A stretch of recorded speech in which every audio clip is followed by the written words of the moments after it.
Accra in the street is not easy. We have many challenges.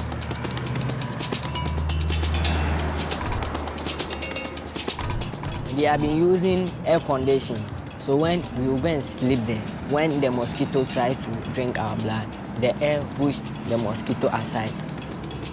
Me, I've been getting malaria. So we have been sleeping and people have been complaining that why these people are sleeping there. Because many bad people looking for us and then they will use a stick or a stone or a belt to hit us or cane us.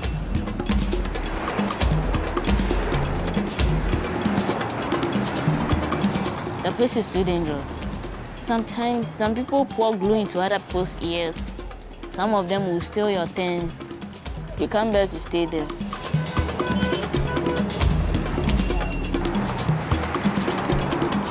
We used to clean the car glass and then they will give us money in the traffic. Many people have been begging with us, the people that have the blindness and then the cripples. When you are walking around the city, people will say, in future, these are the people that will become thieves.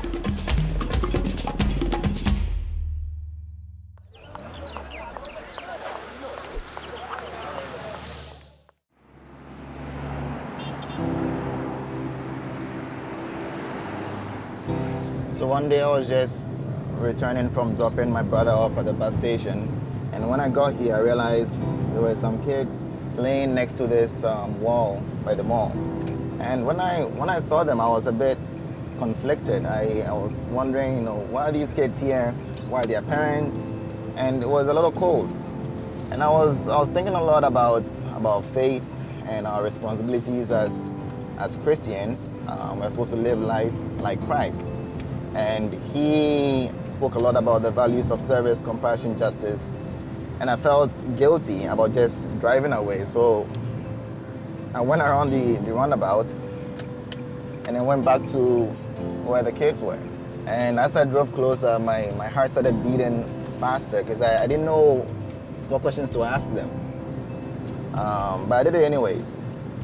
When I got here, I noticed one of them was up, and I rolled down my glass, and I called him over, and I asked him, "What are you doing here?" And he said, "This is why I sleep." He said he goes over to the intersection to wipe windshields. Sometimes he makes enough for a meal a day. Sometimes he goes to bed hungry. The day I met him, he hadn't eaten since the previous morning. I decided every weekend I would make jollof rice, and then I'll come into the street and hang out with these kids. And I made a promise to myself that I'll be consistent. And then even if they don't talk to me, I'll still show up anyways.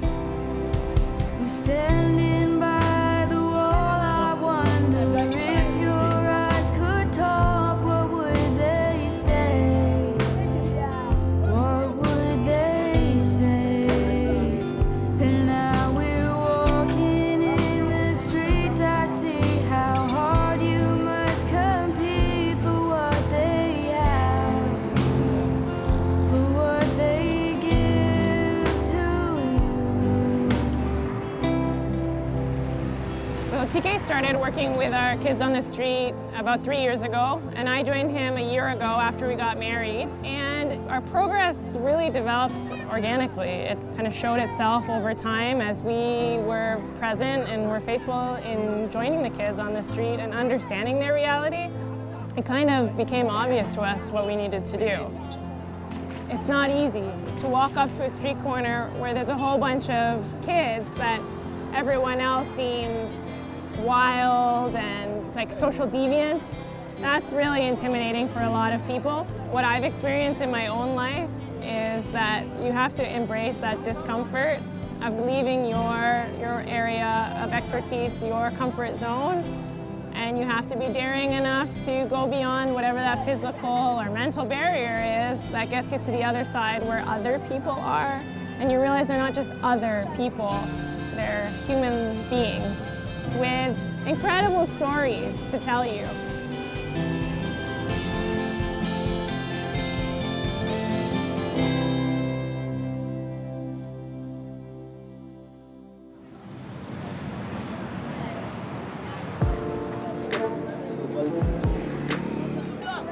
Every Saturday, we run this street outreach program.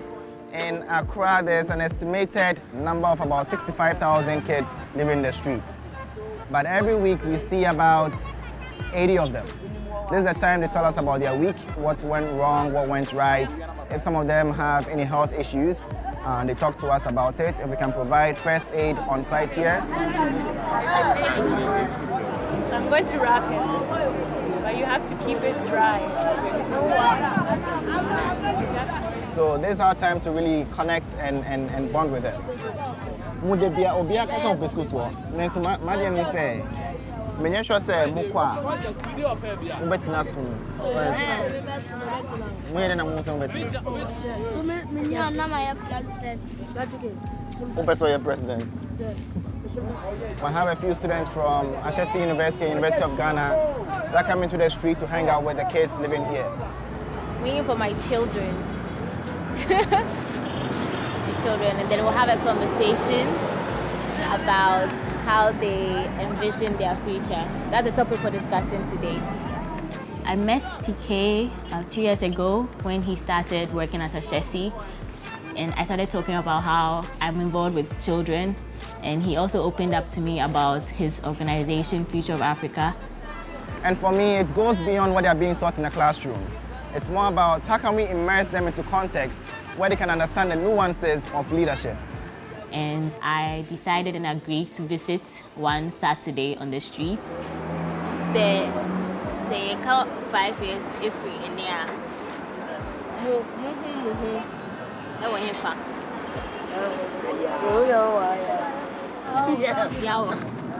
Now where we going from? What's it?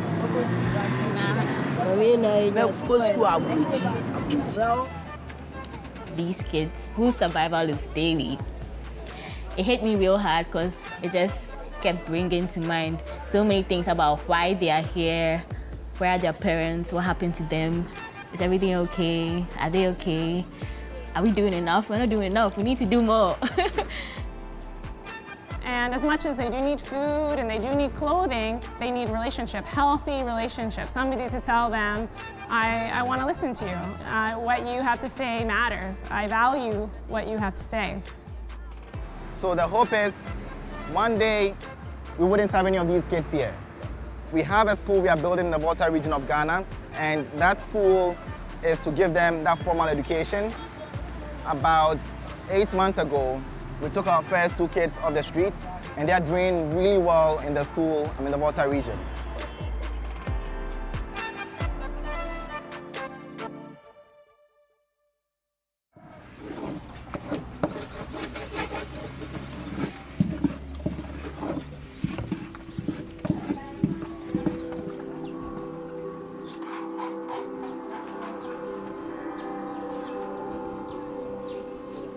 I was staying with my father in a place called South Labadi Estates, and he was staying there with his siblings. But sometimes I grow too stubborn to the extent that he beats me. Sometimes my hand will be swollen, sometimes I can't walk well.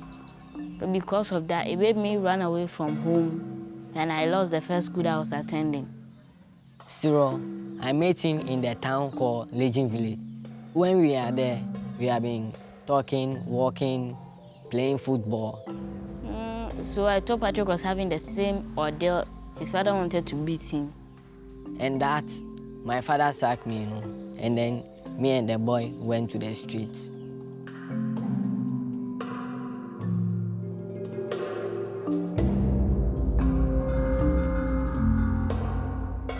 Just there one time, then Bratike came. I told him that I want to go to school very badly, more than anything.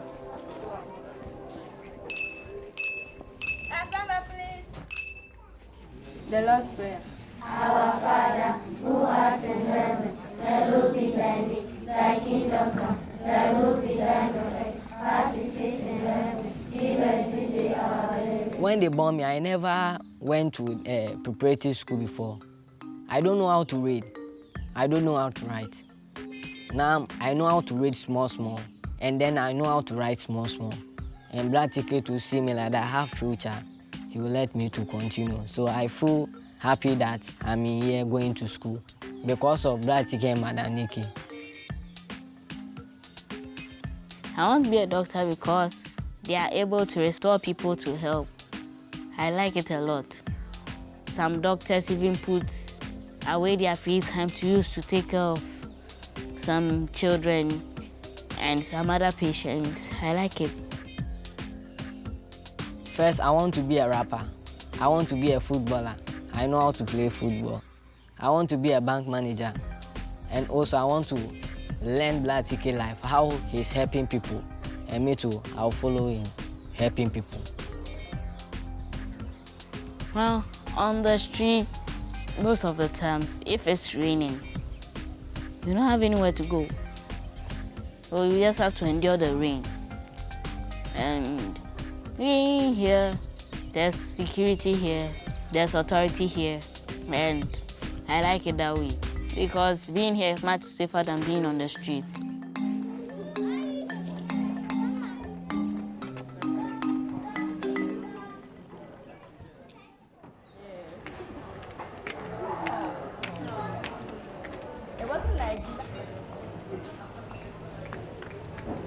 We also have Tuesday reflections, where we meet and gather and then talk about how the previous Saturday's meeting went.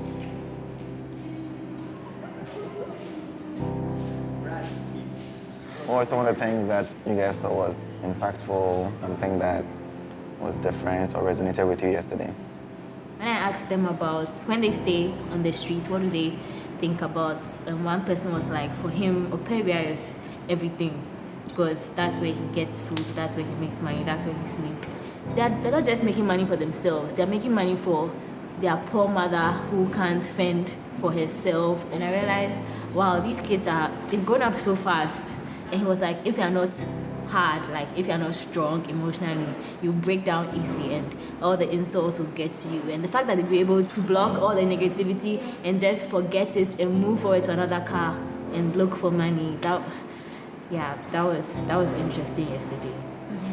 So I think at that point during our interactions with them, that's when we get to tell them that Patrick and Cyril showed interest and they showed that they were mature enough and ready to go by the rules that come with going to school. I'm realizing more and more that so many kids are asking about going back to school.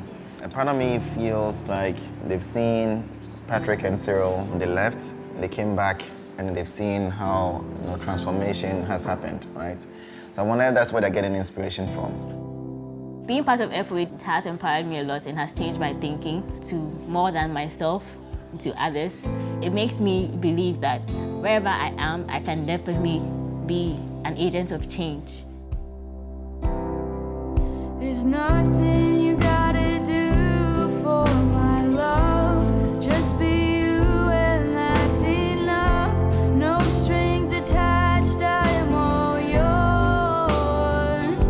I see you working, I wonder who you will become. I know already you're someone. We are attached, I am all yours. I am all yours. They have a life in them, and they have aspirations, and they have dreams, and that gives me motivation. So my desire, my hope for them is that they can dream of a new reality, of a new future for them, for themselves, and that they would be able to go after that. And they'll know that we'll be with them every step of the way.